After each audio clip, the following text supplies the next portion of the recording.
Hey guys, so this is going to be a lesson on the political and religious background at the time of Jesus' ministry. So basically stuff that's going on in Jesus' time. Alright, let's get into it.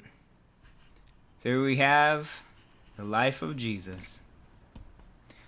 Alright, so this time period is called Second Temple Judaism.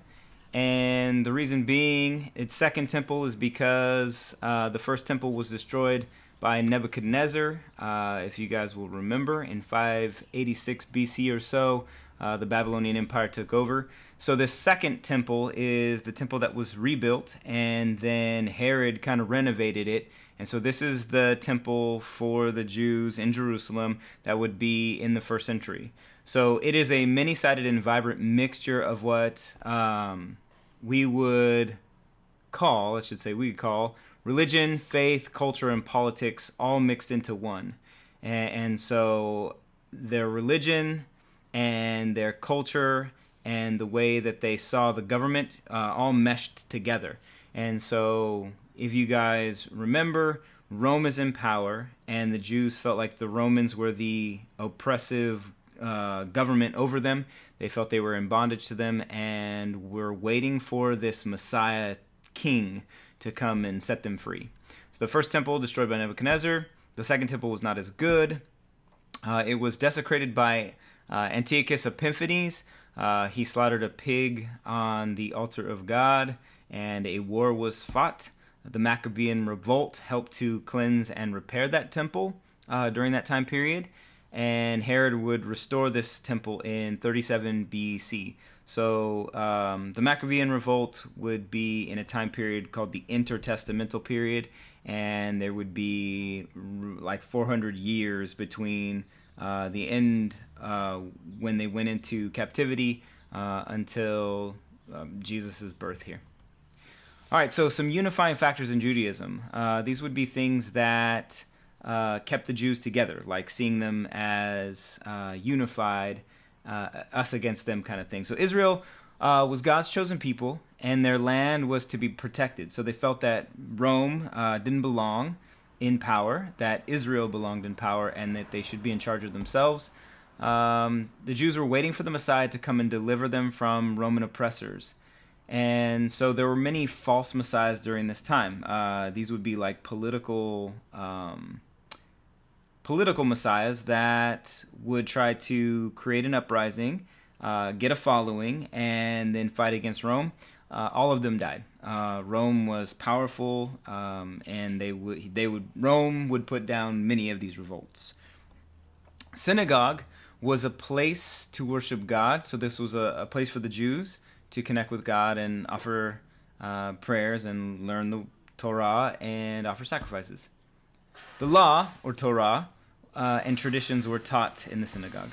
Jewish festivals gave the Jews a sense of identity. And so as we read the New Testament, we'll see that Jesus participated in a lot of these festivals. Jesus was a Jew, in case you didn't know. And he and the disciples would participate in these. All right, so the first guy I want to talk about is Caesar Augustus. So he is the first emperor of Rome and became so around 31-ish BC. He was a strong military leader, and he transformed Rome.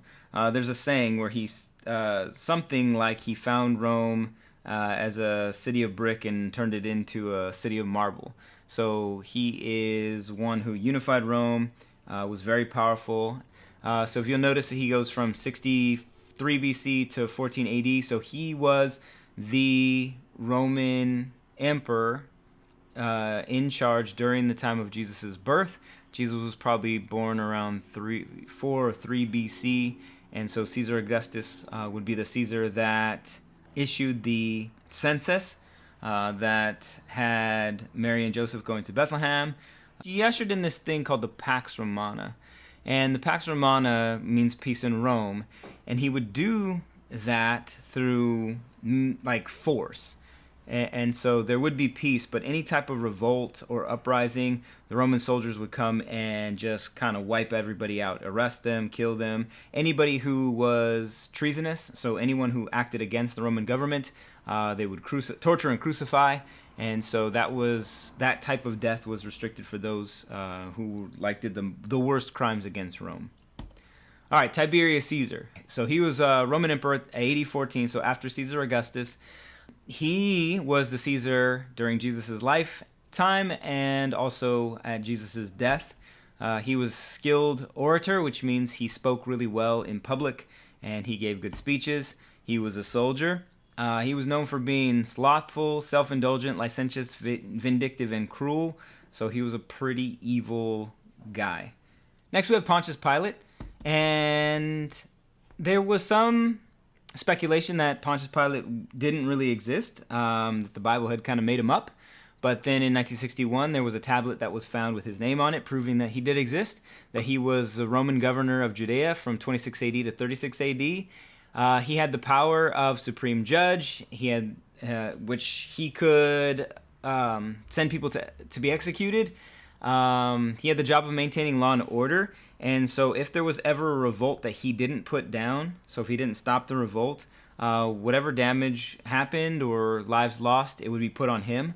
And so when the mob brought Jesus before him, he didn't want there to be a riot, and so he kind of caved to their demands, which he didn't want to crucify Jesus, but I think he felt like pressured into it, and so he did. But if you guys remember from that story, he washes his hands and said, "This is his blood's on your hands."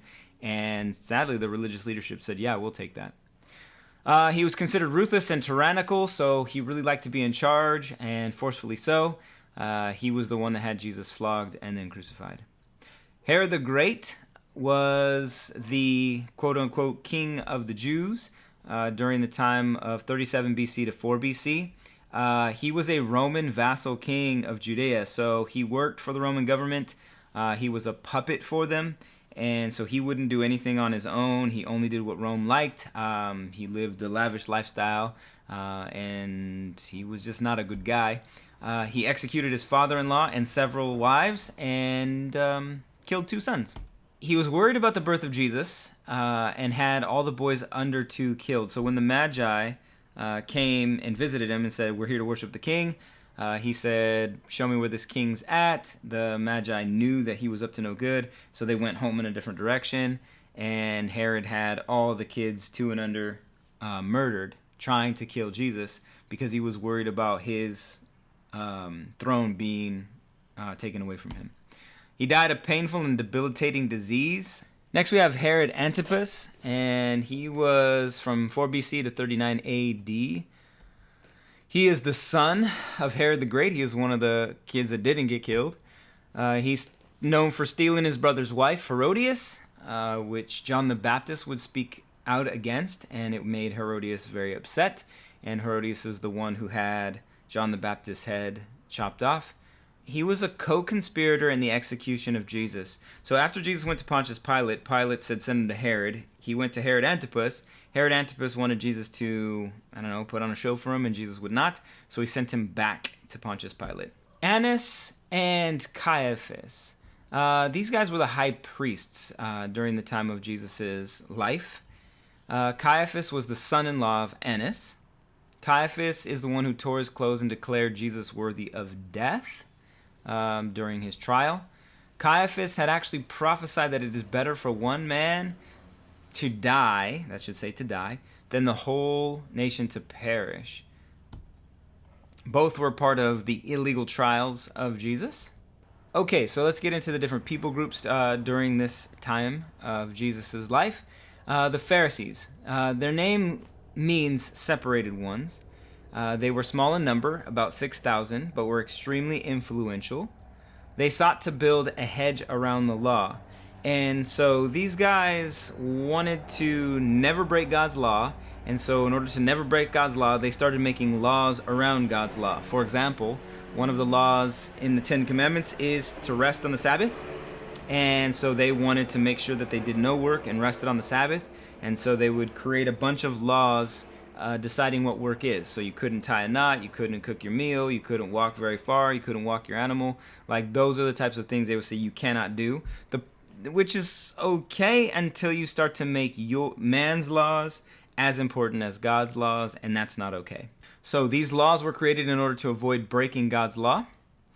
They accepted both scripture and tradition as authoritative. So they took the Bible as God's words, but they also accepted their traditions as equally important to God's words. So they believed in God's providence. So Pharisees believed that God would influence and help to control the things of this world, that he is sovereign or in control of everything. They believed that angels were real and existed. They believed in a resurrection at the end of the age, that those who honored God or followed the laws would be resurrected with him. They believed in the afterlife, and so they believed in heaven. All right, the next group is the Scribes. These were students of the Scriptures. A scribe is one who would write down the word. So they would copy the Bible, and that was their job. So they were considered to be experts in the law because they had the Bible memorized. They copied Jewish scriptures. They were professional Pharisees. They got paid to do what they did. All right, next group is the Sadducees. So oftentimes in the New Testament you would hear Pharisees, Scribes, and Sadducees. The Sadducees were priestly aristocracy, so they were wealthy and influential, and they were priests. They relied on only the first 5 books of the Bible. So Genesis, Exodus, Leviticus, Numbers, Deuteronomy, they accepted those as the true books of the Bible, and the prophets and the histories they did not accept. They rejected the idea of angels, so they did not believe in angels. They didn't believe in God's providence, so they didn't believe that God was in control of all the things of the earth, that he kind of just let it go. They didn't believe in life after death, so they believed in annihilation, so once you die, that's it. They did not believe in a coming Messiah. So, of course, when Jesus declares himself to be the Messiah, they would say, no, there's no such thing as a Messiah coming. They didn't believe in the resurrection. Obviously, if they don't believe in life after death, there's no need for resurrection, so they didn't believe in that. So when Jesus would say that he is the resurrection, they would not believe him. They were willing to cooperate with Rome, which made them not too liked by many Jews. The Essenes were Jews that were monastic, and so they lived in communities on their own. They were anti-government, so they hated Rome. They were strongly legalistic in matters of ritual purity, so they would practice the traditions and laws of their people.